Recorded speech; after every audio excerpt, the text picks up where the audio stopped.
Logan and I were the couple everyone envied. We met in college, fell in love over late-night study sessions and cheap pizza, and built a life together from scratch. 20 years, 2 amazing kids, a beautiful home in the suburbs. We had it all. Or so I thought. Logan was my rock, my best friend, the person I trusted more than anyone in the world. Our life was a comfortable, happy rhythm, a symphony of shared jokes and quiet understanding. But one day, the music stopped. It started subtly. A late night at the office here, a new, password-protected phone there. I brushed it off at first. He was a partner at his law firm. The workload was intense. I wanted to be the supportive wife, not the nagging, suspicious one. But the small signs started piling up like unread mail. He became distant. His laughter didn't quite reach his eyes anymore, and the easy intimacy we once shared evaporated into a polite, tense silence. He was a ghost in our own home. The truth, when it finally hit me, was brutal and ugly. It came in the form of a credit card statement I accidentally opened. A charge for a boutique hotel on a day he was supposedly on a business trip. But the trip had been canceled last minute, he'd told me. My heart hammered against my ribs. With trembling hands, I did something I never thought I would. I checked his car's GPS history. The business trip was a lie. The destination was a local address, a cozy little townhouse I didn't recognize. A quick search online revealed the owner, a woman named Zara, young, ambitious, a junior associate at his firm.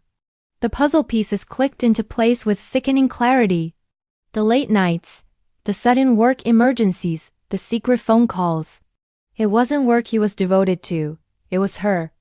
The betrayal was a physical blow. 20 years of my life, of my unwavering love and trust, felt like a joke. The floor fell out from under me, and I was free-falling into a black hole of pain and rage. I spent days in a daze, just going through the motions for the sake of our children, my mind replaying every lie, every touch, every moment of our life together, now tainted by this deception.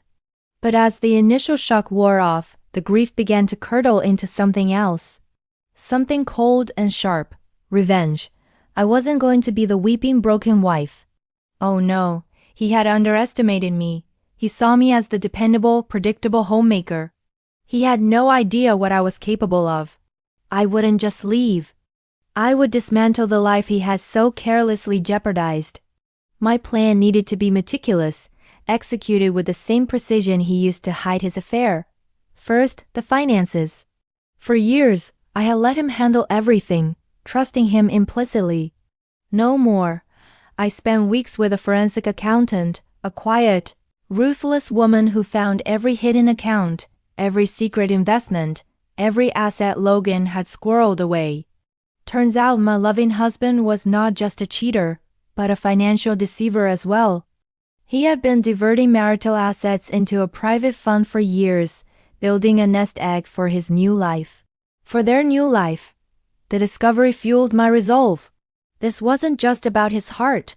It was about my future and my children's future. Phase 2 was his reputation.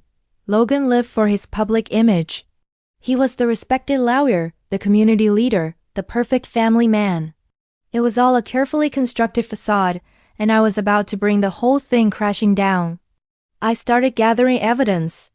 I printed the hotel receipts, the text messages I managed to recover from our shared cloud account, screenshots of Zara's love-struck social media posts that were just a little too specific about her wonderful, older mentor. I compiled it all into a neat, undeniable portfolio of his deceit. The timing had to be perfect. Logan's firm was about to announce his promotion to senior managing partner, a position he coveted for a decade. The announcement was to be made at the firm's annual charity gala, the biggest social event of the year. The same gala where I had played the smiling, supportive wife for 2 decades. This year, I would play a different role. The night of the gala, I looked stunning. I chose a scarlet dress, a color of war and passion. Logan, oblivious, preened by my side, basking in the congratulations of his colleagues. He whispered in my ear how proud he was of us, how we were a team. I just smiled. a serene, chilling smile that didn't quite reach my eyes. I watched him work the room, schmoozing with the senior partners, his arm casually around Zara when he thought I wasn't looking. The audacity was breathtaking. Then came the moment. The firm's founding partner, Mr. Abernathy, took the stage to announce Logan's promotion. As he began his glowing speech about Logan's integrity and dedication, I made my move. I had quietly slipped copies of my evidence portfolio to a few key people, Mr. Abernathy's wife, a notorious gossip, the head of the ethics committee, and a journalist from the local business journal I had accidentally run into earlier. As Mr. Abernathy paused for applause, I stepped forward. I took the microphone he offered, thinking I was going to say a few words about my wonderful husband. "Thank you, Mr. Abernathy," I began, my voice clear and steady. "Logan is indeed a man of many talents. So talented, in fact, that he has managed to build not just one life, but two." A confused murmur rippled through the crowd. Logan's face went pale.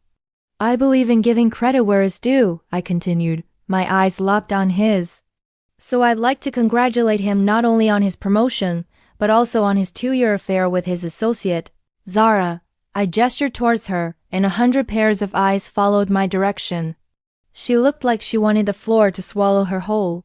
"He's been funding their romantic getaways with money from our family accounts. All the proof is circulating as we speak. So here's to Logan, a true master of deception." I placed the microphone back on the stand. Silence.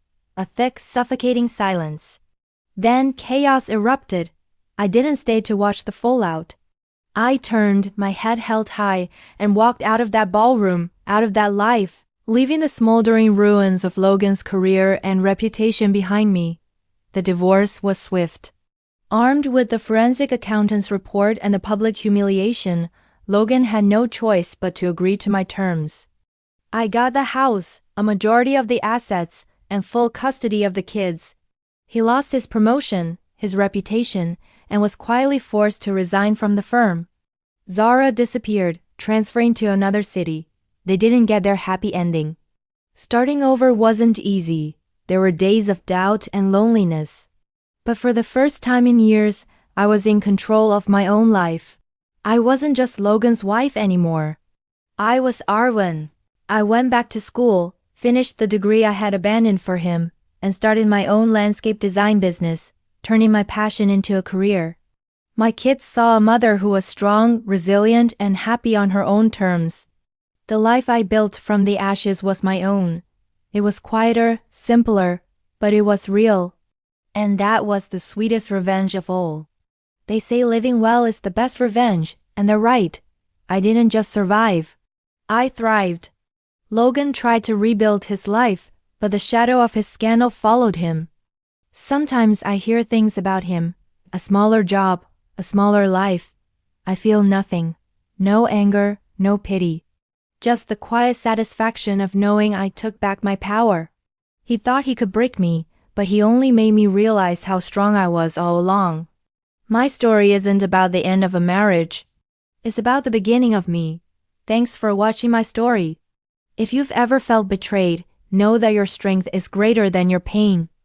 Don't forget to like this video and subscribe for more stories of empowerment and new beginnings. See you next time.